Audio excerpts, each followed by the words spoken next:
Welcome to the Manager Matt Podcast Show. The show is designed to give you solutions to your day-to-day management and leadership problems. It's hosted by Matthew Haddock, a frontline manager and leader with over 25 years of experience.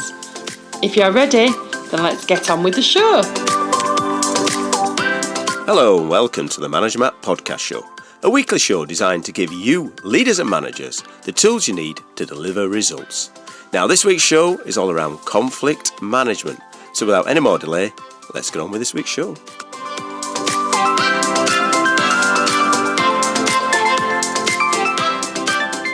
Welcome to the Manager Matt Podcast Show. My name is Matthew Haddock, and you have joined me again to listen to my ramblings of a leader and manager. I'm sure you've joined it for educational purposes and maybe a little bit of comedy, who knows. Anyway, this week's show is going to be around conflicts and conflict management. Now, we're not talking global conflicts. There's enough of that going on at the minute in the world, and we all know we don't want to get involved in that. It's a little bit too heavy for the show that we're dealing with. But if, like me, you're in a leadership position, and I'm sure you are, or even a management position, or even generally being alive with people, other people.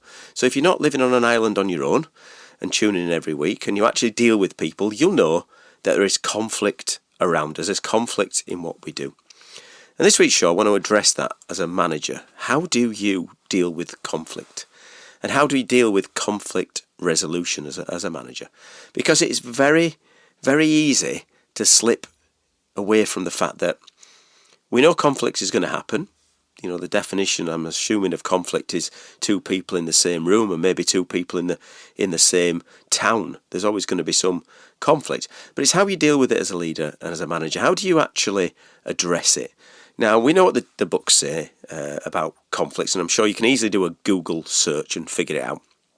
But in my experience, and dealing with leaders and managers and people throughout the years I've done it, people are very, very poor at dealing with conflict. We all love to think it's going to go away. We all love to think that if we just leave it long enough, it'll deal with itself, it'll disappear, they'll come around, and you have these glimmer of hope when someone's had a conflict that, oh, they're okay now, they're getting on. I'm sure I saw them having a coffee together. Oh, that must be it must be fixed. I don't have to do all as a manager. And then it kind of slowly, the embers reignite and the conflict comes back, and they're basically saying to you, you haven't done all about it, you just left it, why didn't you address it, why didn't you do something? So conflict is there, it is going to happen. And there's definitely degrees of conflict. There is, and I've done this in some factories where there's literally open warfare. And I'm thinking fighting in the car park, that kind of conflict. Very rare. Very, very rare. So if you're a leader and you're worried about, oh my God, am I going to have to separate people scrapping in the car park? It's very unusual, very rare that happens. It has happened to me and I've dealt with it, but it's not something. And actually, if you think about it, when you get something that's a catastrophic conflict, then it is a lot easier to deal with, because as in with any conflict, you've got to address it. You've got to get involved and get it sorted. If two people are rolling around in the car park having a full-on blown fight, then you've got to get involved. You can't steer that away. You can't ignore that. That's not something that's just going to disappear under the carpet. That's something that needs dealing with, and you'll have to get involved. And those conflicts can be much easier because you can see straight away that's what you've got to do. I need to get involved. I need to get it sorted. Other conflicts are quite small, or like I say, small embers that slowly burn and slowly turn, and before you know it, it's a whole blaze, a complete fire that spreads throughout the business or throughout the office or throughout the unit, and those embers can really get going, and a small, tiny conflict, as you think, can become a very, very big issue at the end.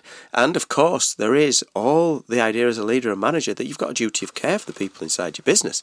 So if you're not dealing with conflicts and they're starting as small embers with the odd remark being made or comment or snide look, if you don't deal with them and then somebody does feel that you've not dealt with them and you've left them in harm's way and maybe exposed them to some stress or mental anguish, you're going to be the one who's going to have to face into that. And you're going to be the one who's going to have to deal with the consequences of not dealing with the conflict. So let's have a look at conflict. How do we get to a conflict management situation? Well, If there is a conflict, and you can see it openly, sometimes there's an open conflict that either in a meeting or in a forum or in a workplace where two individuals, definitely more than two, some maybe, start and you can feel a conflict. Humans are brilliant at picking things up. We're really good at reading the situation. We might not think we are, but as being social animals for 1 million years or so, you know how to read it. You know when you can feel it. You can even feel it in a tension in the air before a meeting. And I've seen some conflicts when they've kicked off in certain situations. And when you've come away from it, the person said, "Oh, I knew that was going to happen. I got a feeling that's what they were going to say. I knew they were going to really go at us there." And you're like, wow, yeah, if you could see that, then, whoa, we are, reading it right. And how do we see that before it happens? So let's go through some 5 points that you need to be looking at around conflicts. As I said at the beginning, you can't ignore conflict. You might leave some and see how it goes. It may be a really unusual, out of character thing that you think, maybe, but really 9 out of 10 times you want to address the conflict. The first thing you need to do is address the conflict. Don't bury your head. Don't hide away from it. Don't kind of think it'll go away.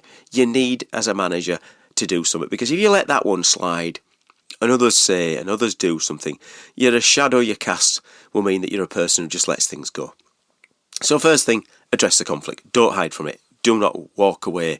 If it happens straight away and it's inappropriate, you need to address it straight away. If somebody says something that is inappropriate and on whatever grounds, you need to say something straight away. It is tough to do that.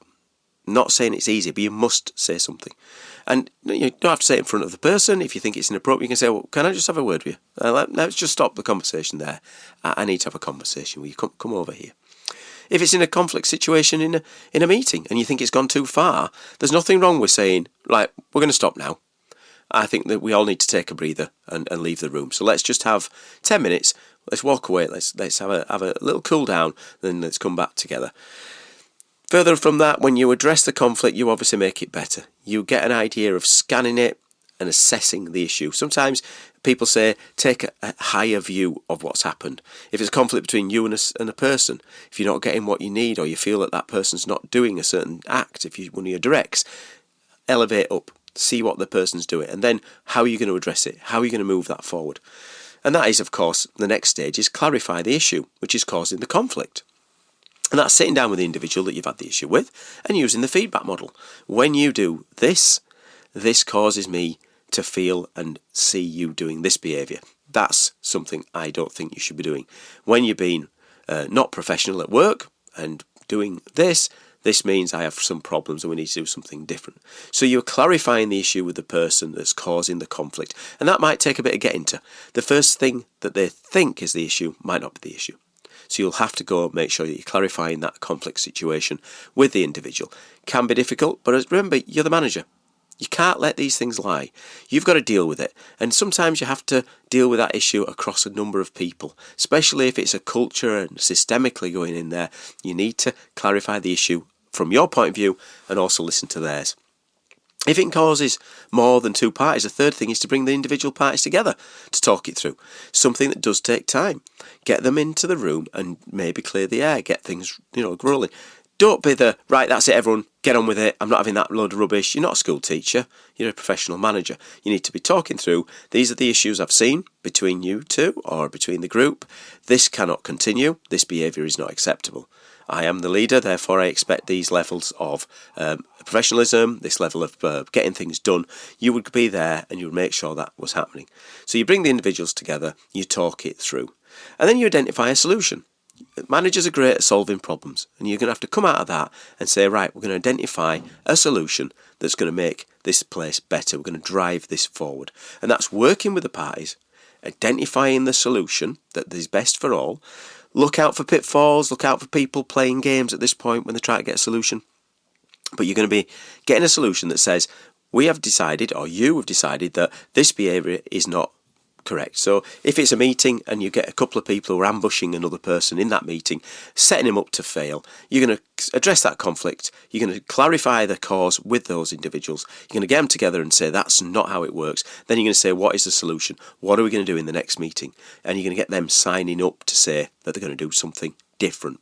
And then you're going to monitor and follow it up. You're going to follow up with them people. If it's a meeting, you're going to sit back and listen and see if those people repeat those things. If it's an interaction with a customer, you're going to maybe sit on some of those conference calls. You're going to sit on some of those sales calls, make sure that individual. If it's the way that they're acting in the office, how they're doing it. If it's inappropriateness which goes past that, then obviously it's more of a professional issue. If this conflict is around any of those protective characteristics, then you are going to have to make sure you're doing it much more formally. These are for conflicts within work. Normally when you get conflicts in work, it's because people really care. It's because they've got a passion for what they do. And there's a misunderstanding about other people's passions in that same team. I've heard it before. Well, I just care so much about this business. I want to get it right. But X in the procurement don't care. X in the sales team, they don't care. Or engineers don't give a whatever. They don't really care about it like I do. And you can see that in the way that people come across. And when you actually boil it down and you do that clarifying the issue with them and get them together, you do realise that they are actually on the same team. They might be playing slightly different games, but they're on the same team, and it's getting them to have identify that solution, as I've said, to make sure that at the end they're doing the right things and make sure the business is being successful. And as always on these shows, I always talk about success and getting success. So let me just recap the actions. Don't avoid conflict.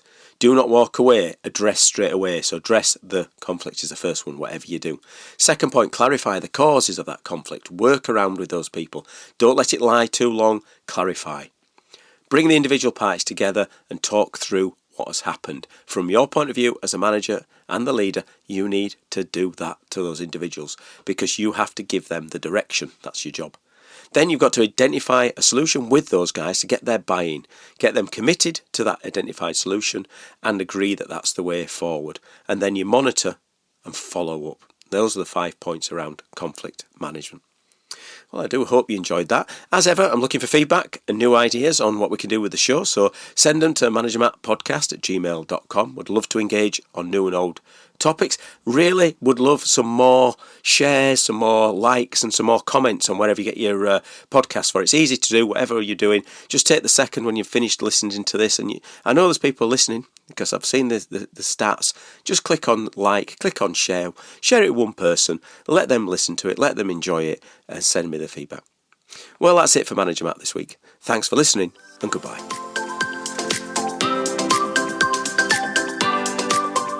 Thank you so much for listening to this Manager Matt podcast. We hope you found it interesting, helpful and actionable. One last thing, please leave a quick review on iTunes or with your podcast provider as it helps to spread the word of Manager Matt. If you haven't already done so, please subscribe to the podcast, and if you did like anything in particular, send an email to managermattpodcast@gmail.com or visit managermatt.co.uk for more content. Feedback is a gift, so let's keep giving. See you next week.